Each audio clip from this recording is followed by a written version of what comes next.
कृष्ण राधे राधे। श्री हरिवंश पुराण के विष्णु पर्व का 84वां अध्याय 84। श्री कृष्ण द्वारा यादव सेना की युद्ध के लिए नियुक्ति, दानवों का निष्क्रमण, निकुंभ द्वारा कुछ यादव वीरों का गुफा में बंदी होना, श्री कृष्ण के द्वारा दानव सैनिकों का संहार, प्रद्युम्न द्वारा राज सैनिकों का गुफा में अवरोध तथा ब्रह्मदत्त को संत होना। वैशंपायन जी कहते हैं, जन्मेजय कुरुश्रेष्ठ, जब सूर्योदय 2 ही घड़ी बीती थी और लोगों के नेत्र निर्मल हो गए थे, उस समय बलभद्र, श्री कृष्ण और सात्यकी ये तीनों गरुड़ पर सवार हुए। उन सब ने अपने हाथों में गोधा चर्म के बने हुए दस्ताने बांध रखे थे और कवच धारण करके युद्ध के लिए इच्छुक थे। उन्होंने सबसे पहले जिसे रुद्रदेव ने वर दिया था और जो उन्हीं के वचन से पूर्णमयी हो गई थी, उस आवर्ता नाम वाली गंगा में, बोलो गंगा मैया की जय, गंगा में स्नान करके सुरश्रेष्ठ बिल्वोदकेश्वर देव को नमस्कार किया था। जय हो बिल्वोदकेश्वर महादेव की जय हो।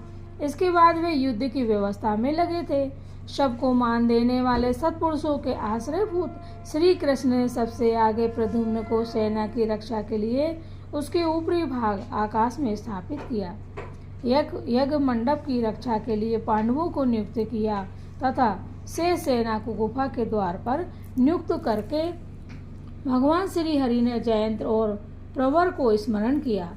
भरत नंदन वे दोनों वहां आ पहुँचे और स्वयं ही आकर उन्होंने भगवान का दर्शन किया। तत्पश्चात भगवान श्री कृष्ण ने उन दोनों को प्रद्युम्न की भांति आकाश में ही ऊपर की ओर से सेना की रक्षा के लिए नियुक्त कर दिया।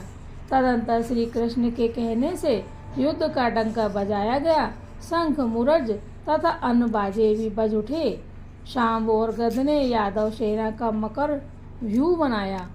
सारण, उद्भव, भोज, बैतरण, धर्मात्मा, अनादृष्टि, पृथु, विपृथु, कृतवर्मा, दृष्ट तथा शत्रुमर्दन, नीचक्षु ये सब उस व्यूह के अग्रभाग में खड़े थे। धर्मात्मा, सनत कुमार और चारुदेशन ये दोनों अनिरुद्ध के साथ रहकर सेना के पृष्ठभाग की रक्षा करने लगे। अपने कुल की वृद्धि करने वाले नरेश रथों, घोड़ों, मनुष्यों और हाथियों से भरी हुई शेष यादव सेना व्यूह के मध्य भाग में खड़ी थी। तदंतर षटपुर से भी रण दुर्मद दानव निकले। उनमें से कुछ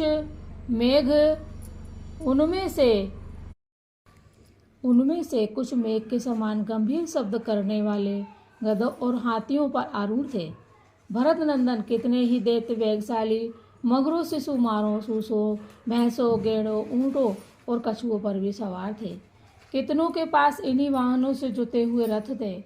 उन रथों से संपन्न हुए वे दैत्य अपने हाथों में नाना प्रकार के आयुध लिए हुए थे। वे किरीट, मुकुट या पगड़ी तथा अंगदों, भुजबंदों से अलंकृत थे। उनके साथ बारंबार नाना प्रकार के बाजे बज रहे थे।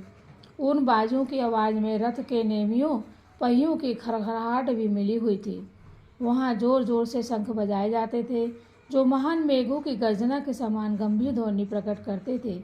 जनेश्वर युद्ध के लिए उद्धत हुई उन असुर सेनाओं में सबसे आगे निकुंभ निकला, मानो देवताओं के आगे इंद्र चल रहे हों। वे उत्कट बलशाली दानव नाना प्रकार से सिंहनाद करते बारंबार गरजते तथा आकाश और पृथ्वी को गुजारते हुए बढ़ने लगे। जन्मेजय राजाओं की सेना भी असुरों की सहायता के लिए निश्चय करके चेतीराज शिशुपाल के नेतृत्व में युद्ध के लिए तैयार हो गई। पुरुष दुर्योधन आदि 100 भाई चेतीराज शिशुपाल के छोटे भाइयों से आगे चल रहे थे। वे सब के सब गंधर्व नगराकार रथों द्वारा युद्ध के लिए खड़े थे। वीर राजा द्रुपद के रथ बड़े कठोर दुसह घरघराहट का शब्द करते थे। रुक्मी और आहावती ये दोनों युद्ध के लिए निश्चय करके वहां डट गए। वे ताड़ वृक्ष के समान अपने सुंदर धनुष हिलाने लगे। सल, शकुनी, राजा भगदत्त, जरासंध, त्रिगर्तराज, सुशर्मा और उत्तर सहित राजा विराट ये वीर नरेश विजय की अभिलाषा रखकर निकुंभ की प्रधानता में युद्ध के लिए उद्धत हुए थे। जैसे महान असुर देवताओं के साथ जूझना चाहते हैं, उसी प्रकार ये सब नरेश यादवों के साथ युद्ध करने की इच्छा रखते थे। तब निकुंभ सम्रांगण में विषधर सर्पों के समान भयंकर बाणों द्वारा भैमों यानी यादवों की भयानक दिखाई देने वाली सेना का मर्दन करना आरंभ किया। यादव सेनापति अनादृष्टि निकुंभ के इस पराक्रम को नहीं सहन कर सके। उन्होंने शिलाया सान पर तेज किए हुए विचित्र पंख वाले घोर बाण समूह द्वारा उस असुर को कुचल डाला। उस असुर सेनापति का ना तो रथ दिखाई देता और ना घोड़े, ना ध्वज और ना स्वयं निकुंभ ही, वे सब के सब बाणों से ढक गए थे।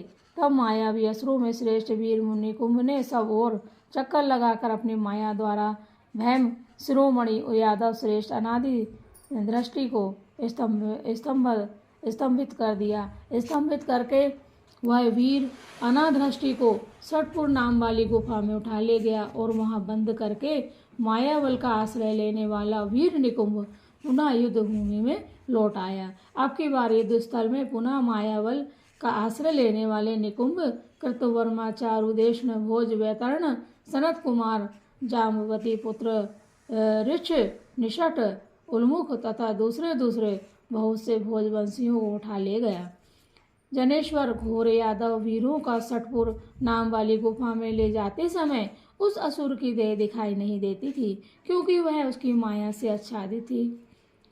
भीमवंशियों का वह घोर संहार देखकर शत्रुओं का भय बढ़ाने वाले भगवान श्री कृष्ण, बलराम और सात्यकी कुपित हो उठे। काम अवतार प्रद्युम्न को विशेष क्रोध हुआ। शत्रु वीरों का संहार करने वाले शांब, दुर्धर्ष, वीर अनिरुद्ध तथा दूसरे बहुत से भीमवंशी यादव भी रोष में भर गए। नरेश्वर शांख धनुष धारण करने वाले श्री कृष्ण ने अपने उस धनुष पर प्रत्यंचा चढ़ा दी और जैसे अग्नि तिनकों में प्रवेश करती है, उसी प्रकार के दानवों पर धनुष से बाण बरसाने लगे। उन भगवान गोविंद देव को वहां देखकर शव दानव उन्हीं पर टूट पड़े, ठीक वैसे ही जैसे काल पास से पीड़ित हुए पतंगे जलती हुई आग में कूद पड़ते हैं।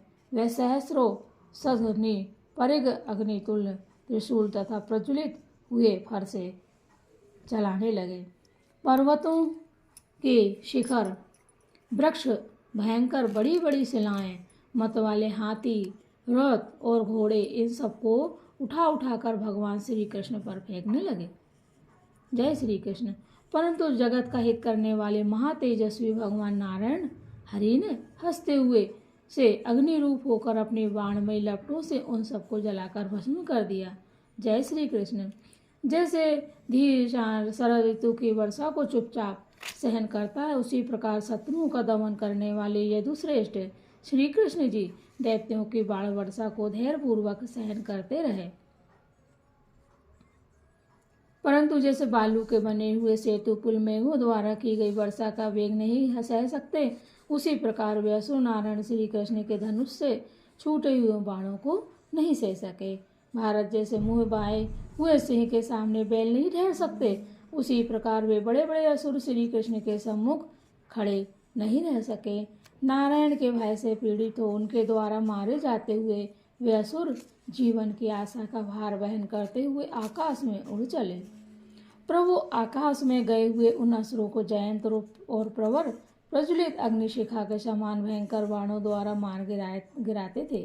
उन असुरों के कटे हुए सिर वृक्ष शिखर से टूटकर गिरे हुए ताल पत्रों के समान पृथ्वी पर गिरने लगे। वीर दैत्यों की कटी हुई भुजाएं पृथ्वी पर काल के मारे हुए 5 मुख वाले सर्पों के समान गिर रही थी। तदंतर गद, सारण, अनिरुद्ध, शाम तथा अन्य वीरों के साथ, जिन्हें निकुंभ ने पहले अपनी गुफा में नहीं घुसाया था, वीर धर्मात्मा रुक्मणी नंदन प्रद्युम्न घोर मायामयी गुफा की सृष्टि करके समस्त क्षत्रिय नरेशों के समुदाय को, जो उस गुफा से निकलने के मार्ग को नहीं देख पाता था, उसमें फेंक देने के लिए उद्धत हो गए। नरेश्वर बलवान वीर श्री कृष्ण कुमार ने युद्ध के मुहाने पर विजय के लिए प्रयत्न करते हुए कर्ण को वेगपूर्वक पटक कर उसके उछल कूद मचाने या छटपटाने पर भी पकड़ लिया और गरज कर उसे घोर मायावी गुफा में फेंकने का विचार किया। भारत इसी तरह उन्होंने राजा दुर्योधन, विराट, ध्रुपद, शकुनि, शल्य, नील, भीष्म, राजा विंद और अनुविंद तथा जरासंध को, त्रिगर्त, मालव एवं महाबली वसंत गणों को और अस्त्र ज्ञान में निपुण धृष्टद्युम्न आदि पांचाल वीरों को भी पकड़ लिया। फिर अपने मामा अहयव्रती और रुक्मी को एवं राजा शिशुपाल और भगदत्त को संबोधित करके कहा, नरेश्वरों, हमारे साथ आप लोगों को जो संबंध और गुरुत्व है उसका मैं आदर करता हूँ, तो भी आप लोगों को उस भयंकर गुफा में जहाँ फेंक रहा हूँ वहाँ फेंकने के लिए बुद्धिमान शूलपाणी भगवान बिल्वोत्केश्वर ने मुझे आज्ञा दी है। उन्होंने कहा है कि तुम सब राजाओं को गुफा में फेंक दो। महामनस्वी निकुंभ ने सांबरी माया का आश्रय लेकर जिन यादवों को गुफा में डाल रखा है उन्हें मैं सर्वदा छुड़ा लूँगा। उनके ऐसे कहने पर सेनापति राजा शिशुपाल ने अपने बाणों द्वारा उन यादवों तथा विशेषतः प्रद्युम्न को पीड़ित कर दिया। तब रुक्मिणी नंदन प्रद्युम्न ने बिल्वोत्केश्वर को नमस्कार करके महाबली राजा शिशुपाल को बांधना आरंभ किया। जय हो बिल्वोत्केश्वर महादेव की जय। तत्पश्चात रुद्रदेव ने पार्षदों में श्रेष्ठ नंदी ने एक सहस्त्र पास लेकर महाबली रुक्मिणी कुमार वीर प्रद्युम्न से कहा, यदुनंदन, बिल्वोत्केश्वर ने तुम्हें यह संदेश दिया है कि मैंने जैसा तुमसे कहा है उसके अनुसार तुम रात में सब कार्य करो।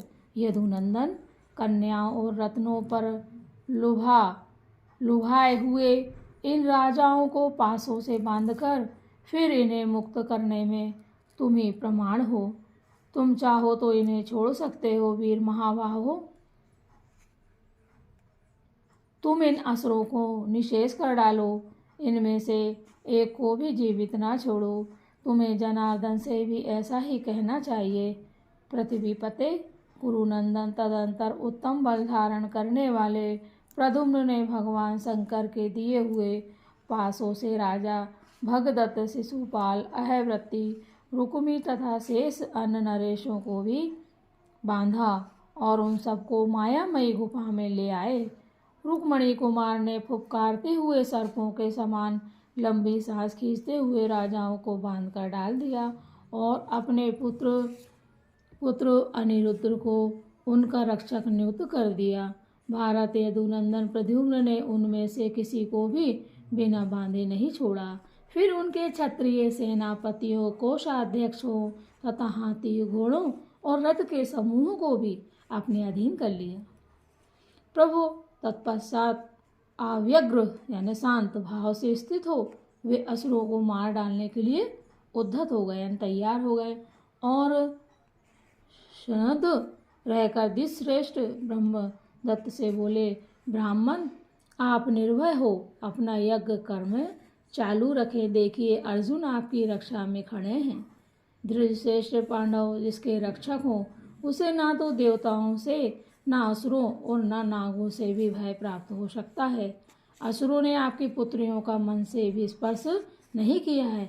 आप यज्ञ मंडप में देखिए, मैंने माया द्वारा उन्हें छिपाकर वहीं रख छोड़ा है। जय श्री कृष्ण, जय बिल्वोत्केश्वर महादेव की जय हो। इस प्रकार श्री महाभारत के खिलवाड़ हरिवंश के अंतर्गत विष्णु पर्व में षटपुर वध विषयक 84वां अध्याय पूरा हुआ। जय श्री कृष्ण, राधे राधे। श्री कृष्ण गोविंद हरे मुरारी, हे नाथ नारायण वासुदेव। ओम देवकी सुत गोविंद वासुदेव जगतपते। देहि में तन्यम कृष्ण त्वामहे शरणम गता। हे श्री कृष्ण, हम सब आपकी शरण में हैं। हम पर और हमारे परिवार पर, सभी पर, सभी श्रोता और वक्ता, सभी जितने भी भक्त हैं, उन सभी पर आप अपनी कृपा बनाए रखें। हम सभी आपकी शरण में हैं। हे प्रभु, आपको बार बार प्रणाम है।